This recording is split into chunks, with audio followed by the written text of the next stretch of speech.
I'm Julie Bartkey with Senate Update.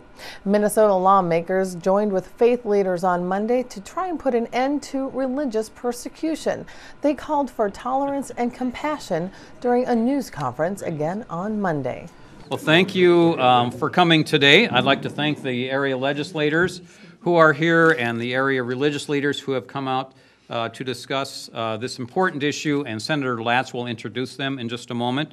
But our focus today is Senate File 15, which expresses the concern for the worldwide growth in the persecution of Christians.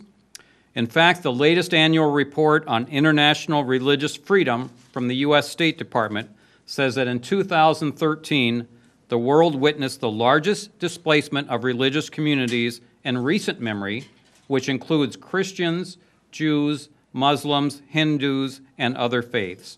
We are here today to say that we condemn this persecution.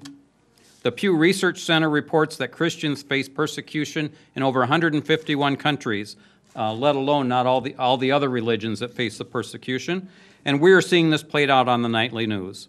Some of these countries include Saudi Arabia, Egypt, Cuba, China, North Korea, Bangladesh, and the list goes on and on. All around the world, people are being subjected to discrimination, violence, and death simply for exercising their faith, identifying with a certain religion, or for choosing not to believe in a higher deity at all. Please allow me to quote President Barack Obama. He says, "History shows that nations that uphold the rights of their people, including the freedom of religion, are ultimately more just and more peaceful and more successful.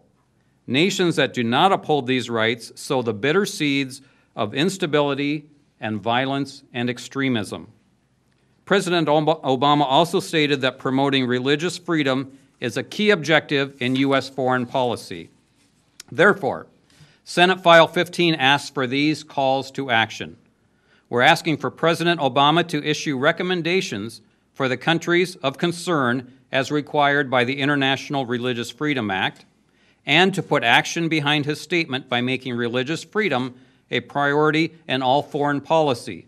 One example of that was his recent anti-terrorism conference he had in Washington, D.C. Senate File 15 also asked for Governor Dayton to include education about religious freedom in state educational curriculum. Today, joining me is Senator Ron Latz, and I'd like him to speak further to this issue. Thank you, Senator Brown, and all of those who are gathered here today. Senator Brown's bill was referred to the Judiciary Committee, and in light of the recent slaughter of the Coptic Christians in northern Libya, we thought the timing was appropriate and indeed necessary to stand shoulder to shoulder, not just Senator Brown and I, but all of us who are here, to condemn the killings not only of Christians because they're Christians, but the persecution of all people of faith because of their faiths. The Christian community, the Jewish community, the Muslim community are all represented here, and we all have our own histories of being persecuted because of our religious commitments. Those histories go back centuries, and they are very disturbing. What we are witnessing in the world today is additional religious intolerance and the killing, the maiming, the displacement of whole peoples because of that. I don't need to remind you of the international attention that's been given not only to the activities in Libya, but in Syria with the displacement of a small Christian sect there, of the recent attacks in Europe on Jewish institutions, and all of the condemnation that has surrounded violent extremism appropriately, but which is casting aspersions well beyond the issue of extreme conduct and into broadly condemning the Muslim community as people of faith. These public statements make a difference. The message that we stand for and that we speak to in our communities shapes the opinion and shapes the actions of people, for good or for ill. When people speak extremely and condescendingly about other religions, it opens the door or appears to condone or give a green light to action to act out those kind of extremist comments. And similarly, as we stand here today to condemn that kind of action and that kind of attitude, it is our hope that it will encourage people, other people, to step forth in small community settings as well as in large ones, to say that we will not accept, we will not tolerate this kind of persecution. So it is my honor to stand here with Senator Brown and with those who are assembled to take this stance.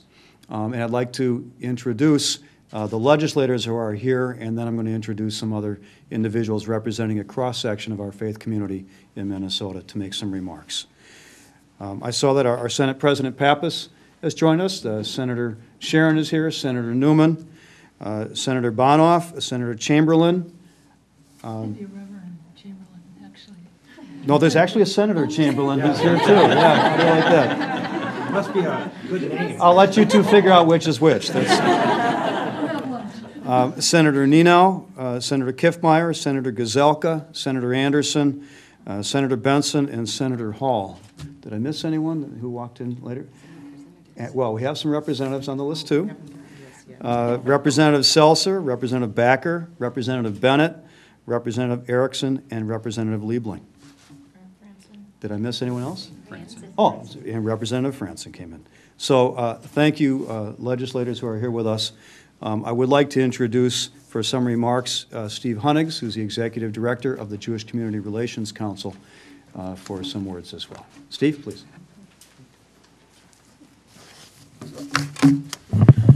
Good afternoon, everyone, and thank you to Senator Brown. Thank you very much. Thank you. Thank you to Senator Latz and all those who are assembled, all the representatives, all the senators, a wonderful cross-section of our great state. My dear friends, Jason Atkins, you'll hear from him from the Minnesota Catholic Conference, Peg Chamberlain, Minnesota Council of Churches, Mohammed Farah, Abdimelech Mohammed from Kajub, a very important Somali-American activist and advocacy group. Mayor Shep Harris from Golden Valley is also here with us today.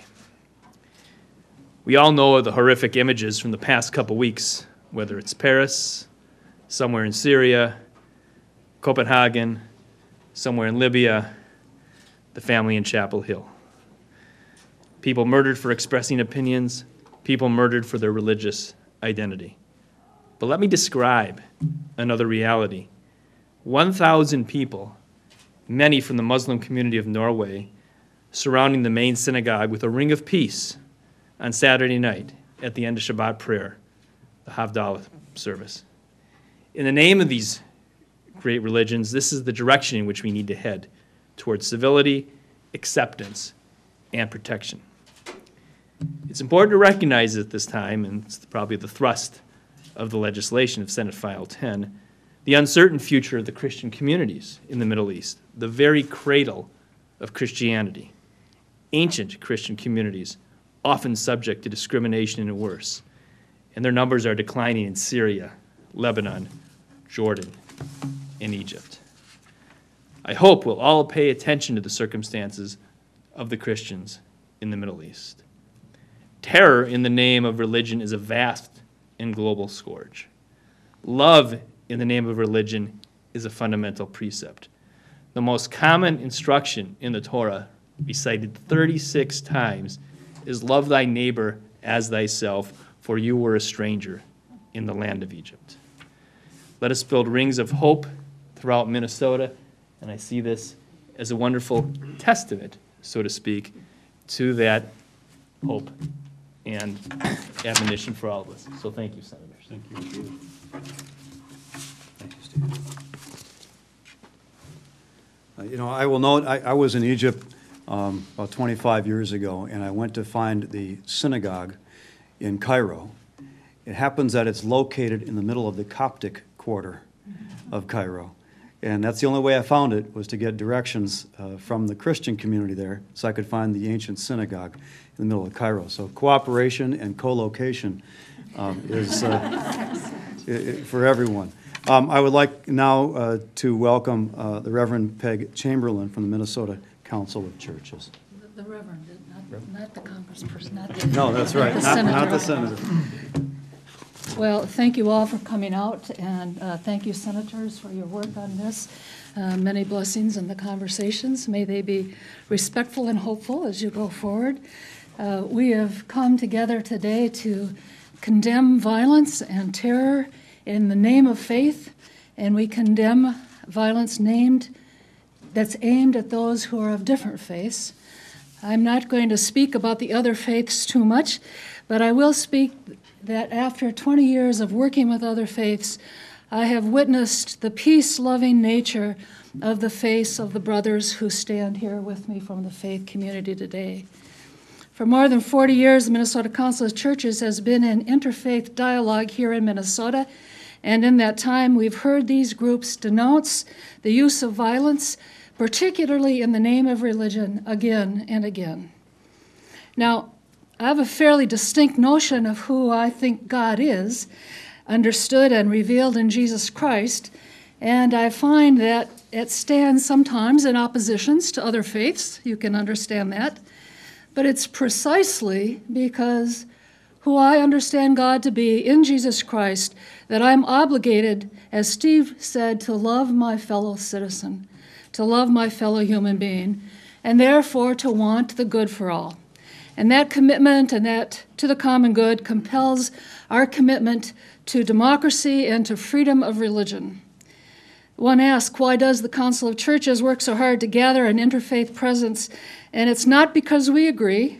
It's not because we believe there are no distinctions between us theologically, but we have this interfaith effort in public arenas because we value our neighbor, because we believe that our faiths all tell us that we should be expressed in that valuing of neighbor in public expression. Now, there are a good number of places in which the Christian community globally is being oppressed.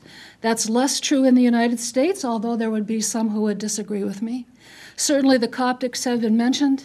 This year is the 100th anniversary of what many call the genocide of the Armenian people.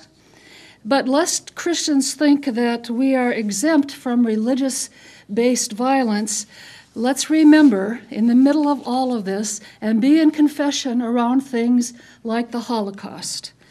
Hitler was a Christian, and he attempted to create a unified Protestant Reich church in Germany. The Ku Klux Klan, most of the members will call themselves American Christians. The cross, the Christian cross, is burned, and prayers are offered up and hymns are sung.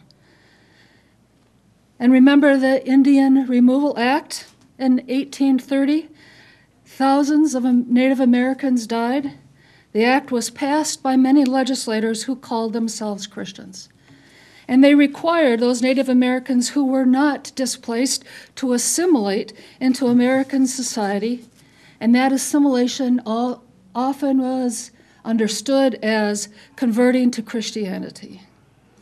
There was the Inquisition, the Puritans hanging the Quakers in Boston, the Oklahoma City bombing white supremacist group calling themselves names like the Covenant, the Sword, the Arm of the Lord. There was Colonel John Covington, a Christian minister who ordered the Sand Creek Massacre. During the Dakota War, many people of faith here in Minnesota fought against Native American brothers and sisters.